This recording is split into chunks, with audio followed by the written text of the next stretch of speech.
अस्सलामु अलैकुम वरहमतुल्लाह। माशाअल्लाह तबारकल्लाह, माशाअल्लाह जी माशाअल्लाह। भाई फिर नवी वीडियो माशाअल्लाह तुहानूं दस्सां जिथे मैं बैठे हाँ। माशाअल्लाह तबारकल्लाह, माशाअल्लाह जी वेख रहे हो पिछे टावर है।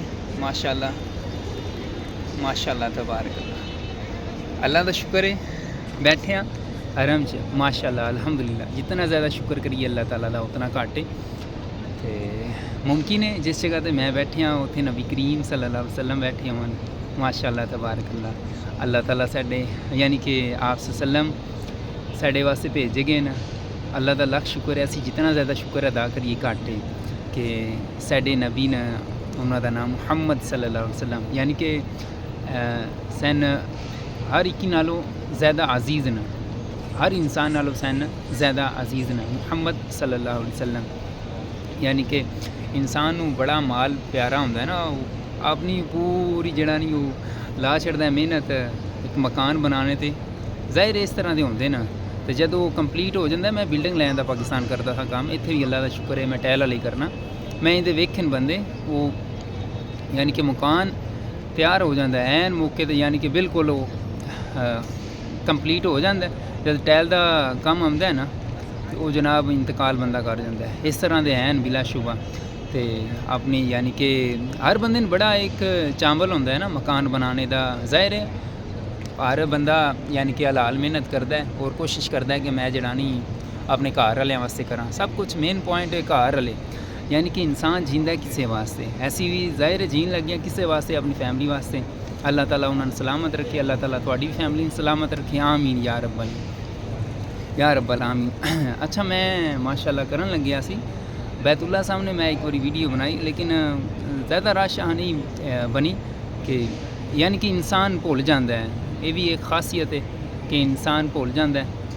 तो तुहानूं मैं इस तो इलावा विखाने माशाअल्लाह जा रही सफाई वाली गड्डियाँ, फिर अगे गल करने माशाअल्लाह तबारक।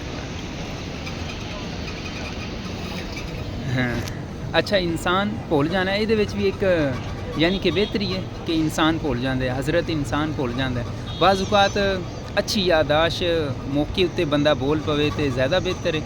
तो बाज़ औक़ात बंदा परेशानी तो बच जाता है, तो भुल जाना भी बेहतर है। बाज़ औक़ात इंसान को इंदी खता हो जाती है, गुनाह हो जाता है। तो अगर बंदा भुले ना तो ये अल्लाह ताला की तरफों है ना, भुल जाना और याद आ जाना ये अल्लाह ताला की तरफों में अच्छी यादाश्त। तो भुल जाता इंसान तो गुनाह बाज़ औक़ात इंदा हो जाता है कि बंदा वो जब गुनाह कर लैंदा है ना पहला तो यानी कि इंसान तो खैर मेरे हूँ अगे पिछे लफज हो गए माजरत है। यानी कि इंसान जब गुनाह करता है ना उस बाद अगर उसनों वो गुनाह हमेशा याद रहे तो यकीन जानो अंदरों कितना ज़्यादा परेशान होएगा, कितना वो अंदरों कुड़दा रहेगा कि मेरे को खता होगी। इस वास्ते अल्लाह ताला इंसान में एक खासियत रखी है कि इंसान भुल भी जाता है और याद भी आ जाता है इंसान। अगर वो हमेशा याद रहे इंसान वो खता तो इंसान अगे पिछे चलने फिरने जोगा ना आवे। ये भी एक अल्लाह का बड़ा ज़्यादा जड़ा नहीं साडे ते फजल है कि इंसान गुनाह करता है तो उस तो बाद जड़ा नहीं इंसान वो भुल जाता है। लेकिन ये कि इंसान को बचना चाहिए, बुरे कामों तो बचना चाहिए, क्योंकि शैतान साडा सब तो ज़्यादा जड़ा नहीं बड़ा दुश्मन है।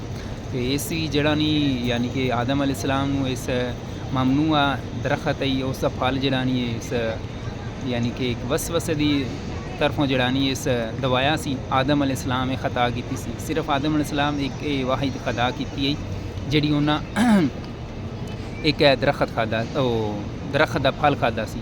ममनूआ दरख्त है उसका फल खादा सी। तो आदम अलैहिस्सलाम और अम्मा हवा ये यानी कि हिस्टरी में दसते हैं कि भी दोवां चों पहलां किस खादा सी, अम्मा हवा खादा सी। यानी कि उन्हें आदम अलैहिस्सलाम आख्या तो फिर वो जड़ा नहीं खादा तो खता हुई तो फिर वो ज़मीन उत्ते आ गई। अल्लाह ताला खैर करे, अल्लाह ताला खैर करे और अल्लाह ताला सन गुनाहों तो महफूज रखे। आमीन या रब्बल आमीन। चलो अल्लाह ताला खैर करे। अगर चंगी वीडियो लगे तो लाजमी जड़ा नहीं चैनल सब्सक्राइब करो और आगे शेयर कर दो।